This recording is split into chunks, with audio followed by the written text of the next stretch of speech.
I know many of you missed the meeting yesterday, and there's just some information I really wanted to get to you. I'm going to try my best to get this 10, 15 minutes-ish. So I'm going to click through some of the slides that probably didn't need to be in there in the first place. Ironman Muncie, super excited to have everybody in the group. It's always fun to be together, be motivated by each other, see how just be as a group and go from there. My goal is really to give you a lot of information, give you the training plan, and go from there. What is Ironman? I think everybody knows that. Swim, run, bike. We've already decided what race we're doing. We're doing Muncie, which I'm super excited about. General guidelines, time. You need 5 to 7 hours a week minimum on the off season, and 8 to 10, 12 weeks out.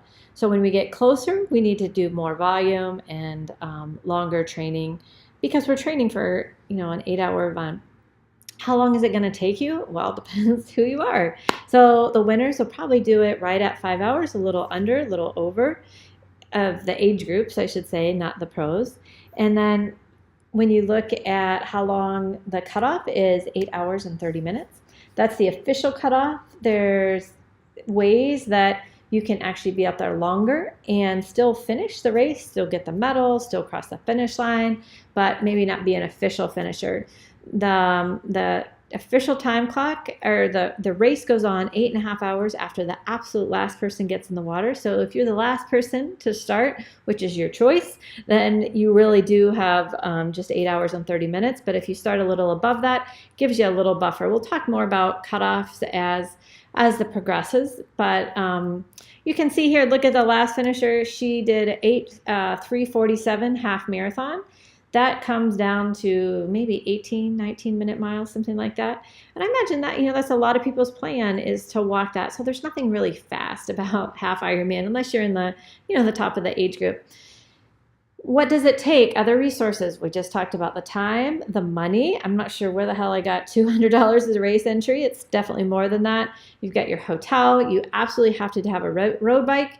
And if you've been in triathlon at all, you know that it's an absolute money pit. So there's always expenses that come up. And you also have to have a Garmin. You don't have to have a Garmin. You have to have heart rate of some sort. Do you need to sign up right now? You certainly can, but you don't have to. This is the tiers. So how the tiers work, so there's sort of like buckets. There's usually like 50 entries or something like that in that tier 1 for that price point.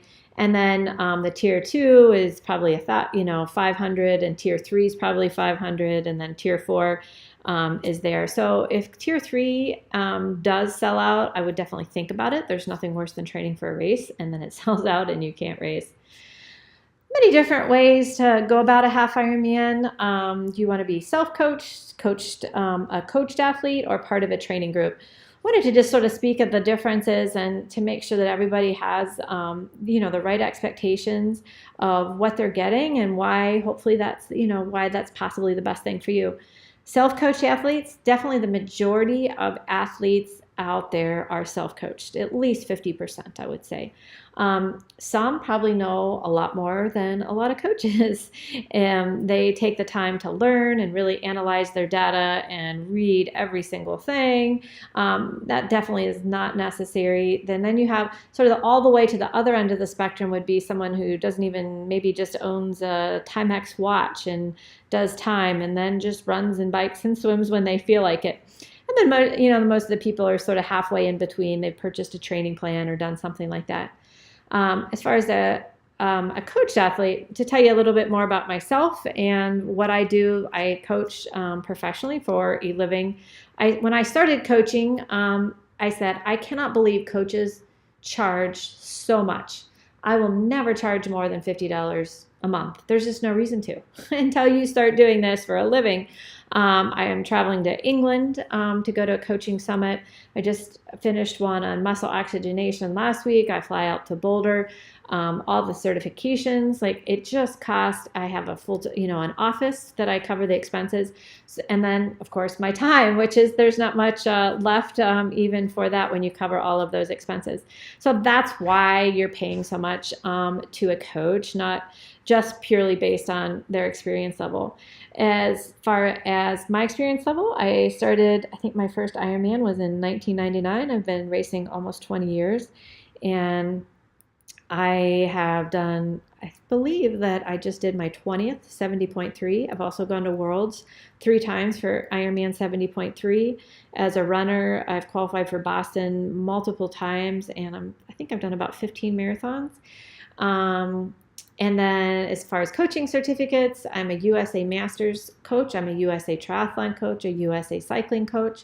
I have a Swim Speed Secrets certification, a power certification, a WKO4. Actually, I'm not sure if that's an official certification, but and I'm one of the founding coaching members of the MOF, or the Heart Rate Training by Phil Moffatone. So that's a little bit more as me as a coach. But so back to the training plans, training groups is sort of, a mesh of that self-coached athlete and a individually coached athlete. The training plans, I will be doing 2 different training plans. So they're obviously written sort of to the center of the group. They're not specific towards any individual athlete. I definitely encourage you to move things around and do that. We'll be talking more about how to do that at the next meeting. So you get that training plan. The Facebook group is definitely where you want to put all of your questions. So if you're, you have a question about a workout, or what does this mean, or how can I do this? If you have that question, somebody else doesn't. So please, don't email me, because honestly, there's a lot of people in the group, and, so it's not individual training or anything like that. But that Facebook group is a great place. There's so many resources. There's so many people who have done this before, that's where you can really put all your questions. And sort of motivation. It's great to see how, if someone else is struggling and they figure that out, that's great to be part of that. So that's that home, and where we really work together as a group. And then the meetings are fantastic. This is the current schedule that I have out. As we see how things go and we get more questions, we might change that around. November, we're really going to work on freestyle stroke. I'm going to have the benches and the bands, and we're going to work on that. And also we'll start with that, and then we'll work on the other strokes if anyone has questions about that. And then into December, understanding training peaks, the metrics. My hope is that you guys take all this that you learn this year, and then you can, it's maybe be your own coach next year, or when you're looking at it, you understand how to analyze your own training. What's specific to, there's 2 different groups. First year athletes, I think we're calling that pink, and the workouts will be written specific towards that group. It's sort of funny how this has evolved. When the first year that, first couple years that we had this, I think it was 4 or 5 years ago now. I'm not sure actually how many years ago, but everyone was new. Most people didn't have a bike. They had never raced, and now it's really fun to see the progression of those of you who have done that, who are now experienced athletes. And we're calling that our weight group, or those who have done a 70.3 or have done comparable training towards that. So as a first year athlete, what do you need to know? How does it work? This is Training Peaks. If you registered, you got that link in the mail to make this free account. And then you can see in here every day like what it is you're to do. In the beginning, there'll be a lot more detail, and then as we go along, sometimes, I'm not one to write, skip, jump, and hop and do all these crazy things just to make it look like I'm this great coach who knows all of this. Most of the time, it'll be just go out and run 5 miles in the specific heart rate range. And then the swim, we get a little bit more detailed on. And then I try to put meetings and other things in there to just sort of helpful reminders. Swimming seems to be the barrier for, most, a lot of triathletes getting in. I'm really hoping that you can work through all that and everyone be comfortable by the race day. Benchmarks are just a great way to say, are you on track, where you want to be and where you need to be for race day. So we're asking that you can swim 1,000 without stopping by February 1st, and then open water 1,500 by June 30th. There'll be lots of opportunity for open water, and really excited about swimming open water as a group throughout that. We will start by swimming 2 or 3 times a week and sort of gradually decrease that through the program. Masters, I'm not going to go through all this, but hey, go to Masters. There's a coach there. They can help you. You will improve. It's not that expensive. Biking, if you've ridden 40 or 50 miles outside, you'll be golden, and then ride through the winter. Running, same thing. A lot of athletes, as we were looking at that walk, it's okay. Like, it's just about getting it done. So there's nothing hard or fast about the run. Typically at half Ironman, a lot of people are going to be walking. Faster runners are going to be running all out, but that's not something that, is needed or necessary or even very common. Base training, talk more about that later. Experienced athletes, if you have done this before, what are we going to do different? As a coach, it's always so fun to look back at the previous season and say, what went really well, and then what can we do better? Or what has changed, I think, almost in this case. In the olden days, before a couple years ago, it seems like we've just really had a lot of extreme weather. I think that's been, it's historically data proven true, but almost every race, you just put a wetsuit on, you sort of hung out in the water, swam. Maybe the faster swimmers were 5 minutes, 10 minutes faster, whatever, than the other swimmers, but it wasn't really, and then you got on the bike and the race almost started. It's not really like that anymore. Most of the races this year, an unbelievable amount of races this year have not been wetsuit legal. There's a very good chance that Muncie will not be wetsuit legal.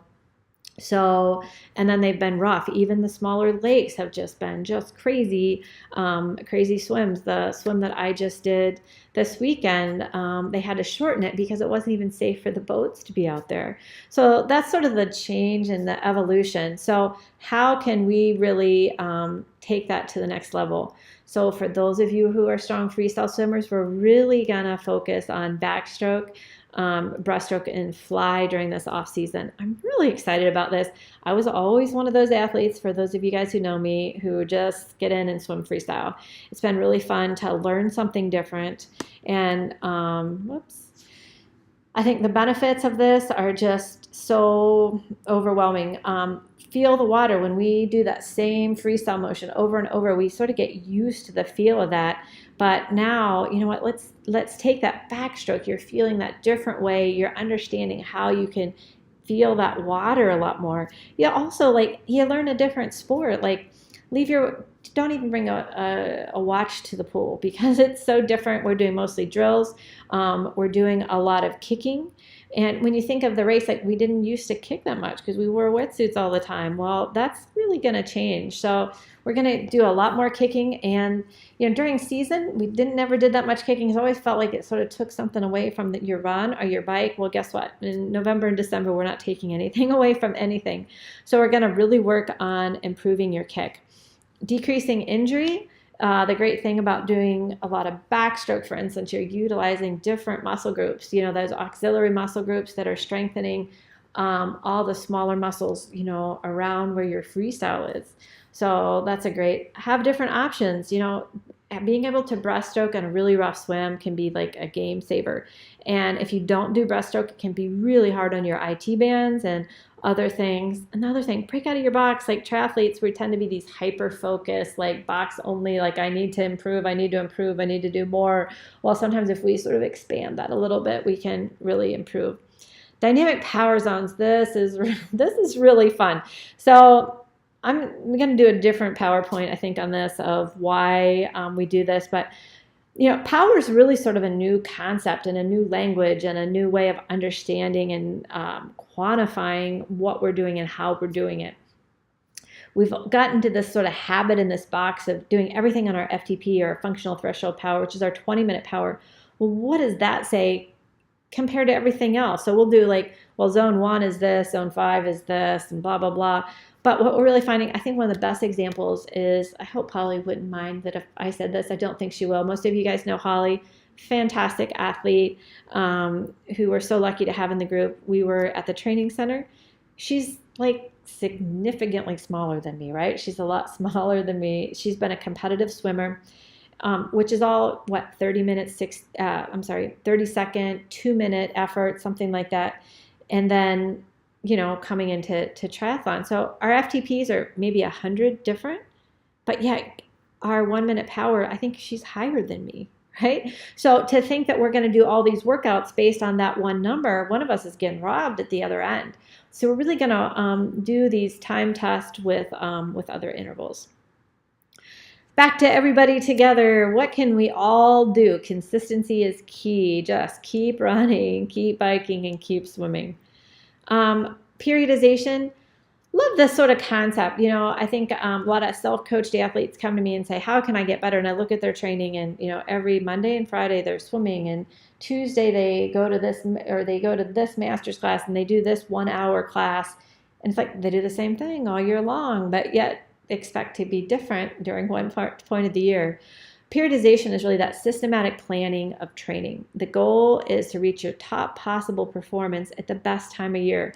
Sort of goes on, you can read a little bit more there, but how can we do things differently at different times of the year to really meet our goals? I sort of think about it as, the cake, baking a cake is sort of your end goal. That's your race day, right? So this is off season. We're going to go collect, and we're going to make all these ingredients to put in. A lot of athletes come to me 12 weeks before a race and say, hey, Christine, I need you to coach me for this race. And I'm like, dude, the work's already done. You might as well just lay there. Back to, what should your goal be? Your goal should be to get your toes on the starting line, be healthy. I always hear these, so-and-so is injured, blah, blah, blah, blah, blah. That's the great thing about triathlon, right? So if something's really bugging you or bothering you or hurts or whatever, you've got 2 other sports to do, right? So if your shoulder's bothering you, take some time off swimming. When you run, your hamstring hurts or Achilles, just bike. So really utilize that. That's your goal. Just getting on the start line. Ironman typically has about a 20% no-show rate. Finish strong. All the training we're doing is really geared towards, being endurance strong, not fast on the track, not a 5K fast, but, having that entire, everything sort of accumulates to being strong at that finish line. And have fun. If you don't love this training, then don't do it, because you have to really like it, because there's going to be some hard days, and that's how you really get through it. It's a great sport. It's a great sport to do with others. It's a great way to find what you're really made of down deep. So definitely have fun with it. Lastly, Girls Gone Tries, you all are obviously in to know. Just wanted to sort of take some time to go through our core values.